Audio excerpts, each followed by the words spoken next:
Hello students, in today's class we are going to learn 7th standard science lesson number 5, that is food safety. So in this video we are going to see questions of this chapter. So let's start. Already इसके पहले के chapters upload हैं, आप playlist में देख सकते हैं. Video आपको मैक्सिमम रेजोल्यूशन पे देखना है, कम से कम 360 पे देखेंगे तो वीडियो क्लियर दिखेगा, 480 पे और भी क्लियर दिखेगा, 720 पे देखेंगे तो सबसे ज़्यादा क्लियर दिखेगा. ओके तो अभी हम देखते हैं इसका क्वेश्चन आंसर है. डाइजेस्ट आंसर है आपका, आपके हर एक सब्जेक्ट का डाइजेस्ट आंसर मैं प्रोवाइड कर रही हूँ. बट उसके अलावा आपको कोई भी चैप्टर की नीड हो या फिर एक्सप्लेनेशन का डाइजेस्ट का तो आप मुझे कमेंट बताइए, मैं प्रोवाइड कर दूँगी. ओके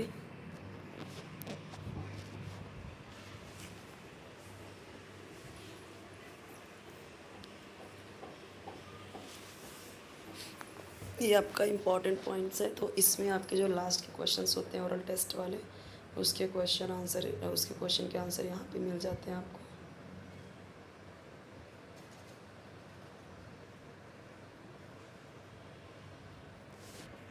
यहाँ पे जो लॉन्ग क्वेश्चन के आंसर रहेंगे मैं एक्सप्लेन करती जाऊँगी सो दैट कि आपके लिए इजी हो लर्न करना समझना.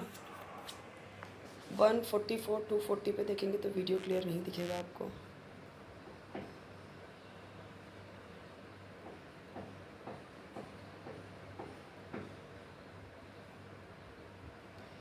ट्रू और फॉल्स के आंसर हैं आपके सारे.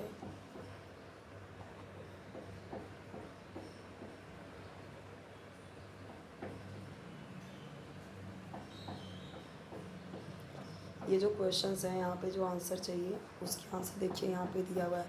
जो ऐसे डार्क कलर में दिया हुआ है वही आपके आंसर से. जैसे यहाँ पे देखो मिल्क में क्या क्या अडल्ट्रेंट रहते हैं, तो यहाँ पे देखिए अडल्ट्रेंट क्या क्या है. मिल्क में है water, urea, red chilli powder में है brick powder, seeds of papaya रहता है किसमें, ब्लैक पेपर में. आइसक्रीम में क्या रहता है, वॉशिंग पाउडर और पेपर पल्प. तो वॉशिंग पाउडर कितना हार्मफुल है आपको पता ही है. There are vendors selling uncovered sweet meats in open places in the market. तो जो वेंडर्स होते हैं, फेरी वाले होते हैं, वो क्या करते हैं, अनकवर्ड यानी स्वीट मीट जो मिठाई वगैरह होता है वो अनकवर्ड रहता है यानी कि खुला रहता है और वो बेचते हैं मार्केट में. तो the uncovered sweet meats which are sold on the road, जो रोड पे बेचा जाता है, शुड नेवर बी ईटन, कभी नहीं खाना चाहिए. These are always infested with house flies. किससे इन्फेस्टेड रहता है वो, हाउस फ्लाइज से. जो मक्खियाँ होती हैं ना उस पर बैठती रहती हैं, गटर में बैठेंगी, फिर गंदे जगह पे बैठेंगी, फिर खाने पे भी आके बैठ जाती हैं, तो सारे जर्म्स ला के वहीं पे छोड़ देती हैं. सच फूड इज़ कंटेमिनेटेड. तो ऐसे फूड क्या है, कंटेमिनेटेड है यानी प्रदूषित है, and is bad for health. Okay according to food safety and standardisation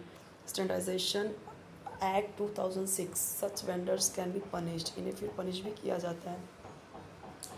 Therefore, a complaint should be registered against such vendors with local municipality. We must also persuade other people to avoid such uncovered food. देखिए जो फेरी वाले लगा रहे हैं उनके खिलाफ सबके खिलाफ ये चीज़ कार्रवाई की जाए, उनके खिलाफ उनके अगेंस्ट ऐसे केस फाइल किया जाए. तो वो सही नहीं है. अगर कोई अनकवर्ड रखा है, अनहाइजीनिक तरीके से रखा है, खुली हुई सारी चीज़ें रख रहा है और बेच रहा है, तो वो क्या है, वो हार्मफुल है, तो उसके खिलाफ कर सकते हैं. बट अगर कवर्ड है अच्छे से तो उसके पीछे नहीं. अब पानी पूरी वाला इज सर्विंग द पानी पूरी विद डर्टी हैंड्स, गंदे हाथ है उससे कर रहा है, तो क्या हो सकता है उससे. फिर देखो उसको क्या करना चाहिए, we should also tell the pani puri wala to clean his hands as he may infect many people with such contamination, है ना. We have purchased a large quantity of fruits and vegetables. तो अब देखो बहुत सारा आपने खरीद लिया. All the fruits and vegetables that have been purchased from the market should be cleaned. उसे क्या करें, उसे वॉशिंग के थ्रू क्लीन किया जाना चाहिए. Then they should to wiped with a clean cloth. फिर कपड़े से उसे साफ़ कपड़े से पोछा जाना चाहिए. इफ़ दे आर पेरिशेबल, अब पेरिशेबल मीन्स अगर वो ख़राब हो सकते हैं, they should be stored in refrigerator in a proper way. If there is no refrigerator, then these should be kept in porous basket and covered over with paper or clean cloth. porous basket क्या होता है, जिसमें ऐसा porous रहता है, whole whole रहता है, और उसमें रखो और फिर क्या करो, उसे कपड़े से या फिर पेपर से साफ से रख उसे ढक दो. We need to protect foodstuffs from pests like rats, cockroaches, wall lizards, etc. तो फूड ऐसे फूड स्टफ को हमें प्रोटेक्ट करना चाहिए इन सभी चीज़ों से, क्योंकि ये सभी हार्मफुल है. Okay, the place of storage should be clean, protected, and covered. Keeping them in refrigerator or food cupboard is a better way of protection. How is milk pasteurized? So the milk is heated up to 80 degrees Celsius for 15 minutes. 80 degree Celsius पे उसे 15 minute तक उबालना चाहिए. And then cold it quickly, फिर तेज़ी से उसे ठंडा करना चाहिए. This destroys the microbes present in the milk and then it can be stored for a longer time. फिर से लॉन्गर टाइम के लिए स्टोर कर सकते हैं. Why should we not consume adulterated food materials. तब यहाँ पे देखिए आंसर दिया गया है. Consuming adulterated food may result into ill health. The various types of, यहाँ पे ऑफ है, ऑफ की स्पेलिंग आपको पता ही है. Adulteration affect our body in different ways. तो हमारी बॉडी को क्या करता है, वो अडल्ट्रेशन नुकसान करता है. It may result into food poisoning और मे, क्लियर दिख रहा है ना, cause abdominal discomfort. Some adulterants may affect the functioning of some organs. और फिर यहाँ पे क्या है, it contaminate, if contaminated, if है यहाँ पे जो दिया हुआ है ना वो क्या है, इफ़ है. If contaminated food is consumed over a long period of time, it may cause cancer. Oh my god. What is the exact difference between food protection and food preservation? देखो तो क्या होता है, the main difference between food protection, food preservation, food protection and food preservation is as follows. So what is the exact difference between food protection, food preservation? तो यहाँ पे देखो दिया गया है. In food protection the food is protected against spoilage. spoilage से food को protect किया जाता है. Care is taken for the prevention of spoilage by microbial growth and infestation by pest. तो प्रिवेंशन जो होता है वो किसके लिए होता है, केयर किया जाता है इसमें, ताकि कोई पेस्ट, कोई कीड़े वीड़े ना लगे, माइक्रोबियल ग्रोथ ना हो. In food preservation, various preservatives are used to prevent food spoilage due to internal factors.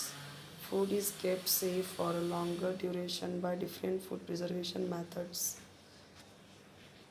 What is meant by quantitative wastage of food? How does quantitative wastage of food take place? Wastage of food in numbers or quantities is called quantitative wastage. Wrong methods of farming operations such as like hand sowing of seeds, यानी हाथ से बीज को भी बोना. इनएडिक्वेट threshing, मतलब improper तरीके से थ्रेशिंग करना. Improper storage and wrong methods of distribution result into quantitative loss. Much food is wasted due to custom of offering and serving in excess of guest at traditional feast और banquets. इसी तरीके से जो buffet system होता है उसमें भी कई सारे लोग क्या करते हैं, अपने प्लेट्स को अननेसेसरीली भर लेते हैं और फिर उन्हें जो अनईटन स्टफ होता है, जो नहीं खाते, उसे फेंकना पड़ता है, फेंकते हैं. What is meant by qualitative wastage of food. तो वेस्टेज ऑफ फूड का क्या मतलब है, क्वालिटेटिव वेस्टेज ऑफ फूड क्या है. How does qualitative wastage of food take place. तो भी रेफर द क्वेश्चन नंबर 7 का 1 आंसर देखिए.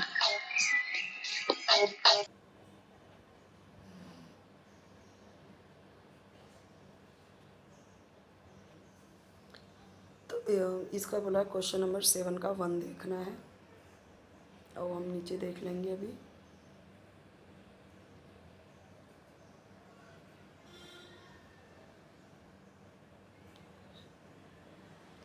ये जो क्वेश्चन है इसका आंसर हम आगे देखते हैं अभी. इसने बोला refer to the answer to question number 7 का 1. क्वेश्चन क्या है, क्वालिटेटिव वेस्टेज ऑफ फूड का मतलब क्या है, और इस वेस्टेज, ये वेस्टेज जो होता है वो कैसे होता है वो बताना है.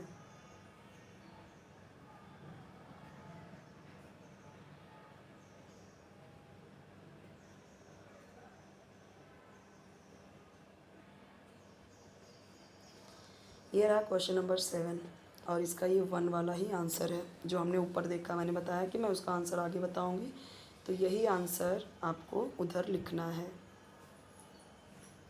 यही आंसर आपको वहाँ पे लिखना है. कहाँ पे लिखना है ये आंसर, यहाँ पे ये जो क्वेश्चन है इसका आंसर ये मत लिखना, ये नहीं लिखना है। इसका आंसर कौन सा है, ये यहाँ से लेके यहाँ तक। ओके, तो यही दिया ना, क्वालिटेटिव वेस्टेज ऑफ फूड, तो दिया है यहाँ पे the deterioration of quality of the food results into qualitative wastage. Following are the reason of qualitative wastage of food: using wrong methods of protection of food. Protection of food यानी food के protection का अगर आप wrong method use कर रहे हो, excess use of food preservatives and food preservatives ज़्यादा use कर रहे हो, ओवर कुकिंग ऑफ फूड, तो ज़्यादा अगर ओवर कुक कर रहे हो, washing the vegetables after cutting them, काटने के बाद वेजिटेबल्स को धोना, miscalculation of the time required to transport food from producers to consumers, mishandling fruit जैसे ग्रेप्स है, मैंगोज़ है, उसे मिस हैंडलिंग कर रहे हैं। तो रेमेडीज़ क्या क्या हो सकता है इसका, तो देखो यहाँ पे दिया गया है।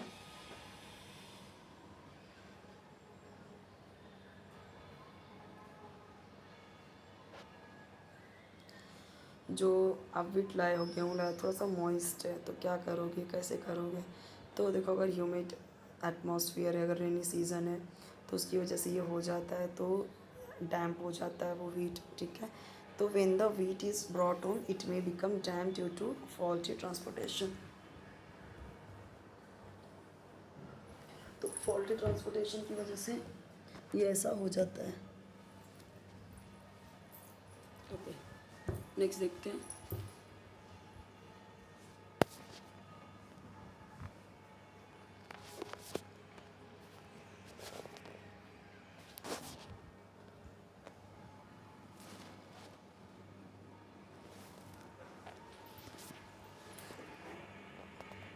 Cut fruits are turn black, तो जो केमिकल रिएक्शन होता है कट फ्रूट्स में वो इसकी वजह से ब्लैक पड़ जाता है। रेमेडी क्या है, piece of cut fruit should be immediately stored in airtight containers. तो अगर उसे टिफ़िन में रख दे रहे हो, डब्बे में रख दे रहे हो, तो नहीं होगा। Seasoning the fruits pieces with slight sugar और salt also prevents the blackening. हल्का सा उस पर शक्कर डाल दिया, थोड़ा सा ऐसा, या हल्का सा नमक डाल दिया, ऐसे स्प्रिंकल कर दिया, तो फिर नहीं होता।